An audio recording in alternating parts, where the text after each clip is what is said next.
नमस्कार। बहुत से लोग एक सवाल करते हैं कि बुरे लोगों को किसने बनाया है? संसार में इतनी बुराई क्यों है? संसार में इतना दुख क्यों है? इस सवाल का जवाब मैं यहाँ पर दे रहा हूँ।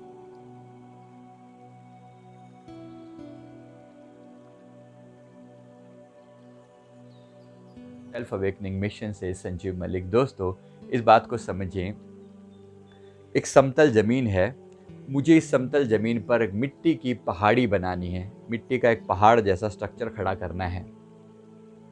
तो इसके लिए मुझे क्या करना पड़ेगा? सबसे पहले मुझे क्या चाहिए होगा? मुझे मिट्टी चाहिए। और मिट्टी के लिए मुझे क्या करना पड़ेगा? मुझे एक गड्ढा खोदना पड़ेगा। कहीं से तो मिट्टी निकालूंगा तो पहाड़ी बनाऊंगा। यानी किसी भी पहाड़ी को खड़ा होने के लिए बनने के लिए एक गड्ढे का होना भी ज़रूरी है। हाँ या ना? इस चीज़ को अच्छे से समझते जाइए और फिर देखिए, इसी तरह से हर एक सुख को होने के लिए उसके पीछे एक दुख रूपी गड्ढे का होना ज़रूरी है। हर एक अच्छे इंसान को बनने के पहले एक बुरे इंसान का बेस होना, फाउंडेशन होना ज़रूरी है। एक मुझे मुझे एक वाइट कलर के डॉट को एक सफ़ेद रंग की दीवार के ऊपर एक सफ़ेद रंग का ही बिंदु बना हुआ है, क्या आप उसे पहचान पाएंगे?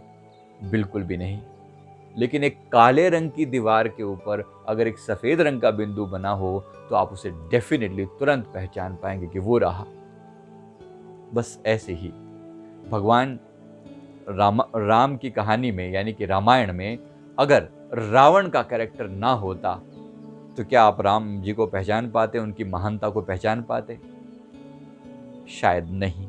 कैसी कहानी होती राम जी की अगर अगर होती तो?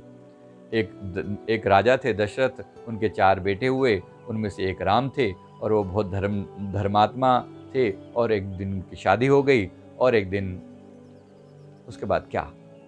सो व्हाट, वो एक अच्छे राजा बने। सो व्हाट, कोई नेगेटिव कैरेक्टर है ही नहीं, तो ये स्टोरी कैसे चल पाएगी? आप सोचिए। भगवान राम के कैरेक्टर को उभारने के लिए, उनके चरित्र के सुंदरतम रूप को दिखाने के लिए ये बेहद जरूरी था कि उनके जीवन में कोई रावण जैसा हो। आपके कैरेक्टर को भी उभारने के लिए, आपकी अच्छाइयों को प्रकट करने के लिए भी ये बेहद जरूरी है कि आसपास में बुराइयां हों। हालांकि स्वीकार करना बड़ा मुश्किल है, लेकिन और कैसे बताया जाए और क्या तरीका लगाया जाए? स्वीकार कीजिए, अच्छे लोग परमात्मा ने बनाए हैं तो बुरे, अच्छाई और बुराई परमात्मा के सामने, परमात्मा न्यूट्रल है। वो कोई बैठकर डिजाइन नहीं कर रहा। उसने एक स्ट्रक्चर बनाया है। उसने दिन भी बनाया है तो रात भी बनाई है, वरना पता कैसे चले कि दिन हो गया है? सदा दिन ही रहे। यूरोप में ऐसे बहुत से कंट्री हैं जहाँ सदा रात ही रहती है। उनके यहाँ पर कभी सूरज चढ़ जाए ना तो वो इतनी खुशी मनाते हैं, इतना सेलिब्रेट करते हैं कि पूछो मत। अब आपके यहाँ रोज सूरज चढ़ता है, कितने खुश होते हैं आप। कितने लोग ऐसे हैं जो सूरज को निकल के देखते भी हैं बाहर कि सूरज चढ़ गया है। बस इससे ज़्यादा कुछ पता ही नहीं कि हाँ बस थोड़ी सी धूप सी लग रही है, चलो दिन हो गया होगा, 9 बज गए, 10 बज गए, बस इससे ज़्यादा पता नहीं चल पाता उनको। उनसे पूछ के देखो, उनके वहाँ जब 6 महीने बाद सूरज चढ़ता है ना तो ऐसी सेलिब्रेशन होती है कि बस पूछो मत। तो फिर कैसे?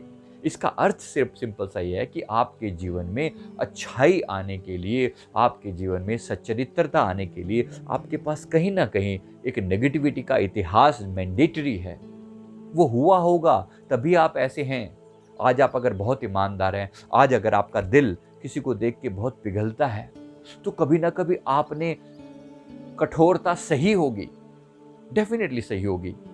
आप इतने विनम्र ऐसे नहीं हो गए हैं, आप इतना दयालु स्वभाव ऐसे नहीं हो गया है। इसके पीछे एक डेफिनेट इतिहास रहा होगा।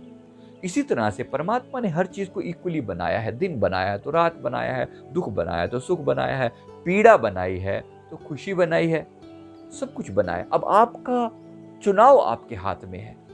चुनाव आपके हाथ में है। वो आप ये लेफ्ट चुनते हैं या राइट चुनते हैं, दुख चुनते हैं या सुख चुनते हैं, ये आप पर डिपेंड करता है। आपका जीवन आपके हाथ में है। परमात्मा ने एक सोचने वाली बुद्धि दी है, इसके बेसिस पे आप पहचान कर कोई भी सही दिशा में जा सकते हैं। इसलिए जीवन के सुख और दुख को, इन द्वंद्वात्मक सृष्टि को स्वीकार करें। और ये जाने कि आप इन द्वंद्वों से पार हैं। You are beyond all this dualities, आप इनसे पार हैं। ये द्वंद्वात्मक सृष्टि आप नहीं हैं, आप ये सृष्टि है और आप, चयन आपके हाथ में है, चॉइस आपके हाथ में, आप क्या चुनते हैं ये चुनाव आपका है।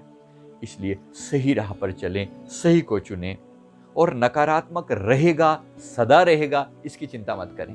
ये सतयुग बहुत अच्छा होता था, उसमें सब धर्मात्मा होते थे, कलयुग बहुत बुरा है। किसने कह दिया आपको बुरा है? इस कलयुग के अंदर चीजें इतनी आसान हैं, इतनी आसान है परमात्मा को पाना, अपनी आत्मज्ञान को पाना इतना आसान है जितना पहले कभी नहीं रहा। थोड़ा सा प्रयास करने पर आपके सामने चीज़ें बड़ी आसानी से आ जाती हैं।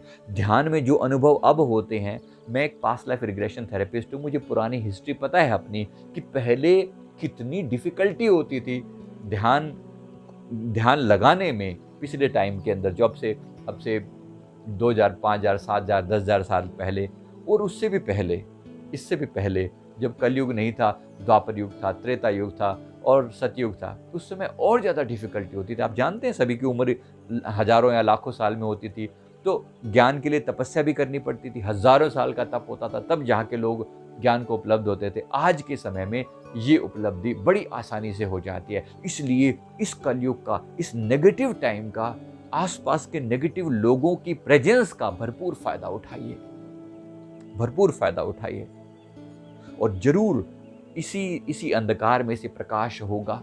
गोल्डन चांस है ये बाहर निकलने का, जरूर प्रयास कीजिए।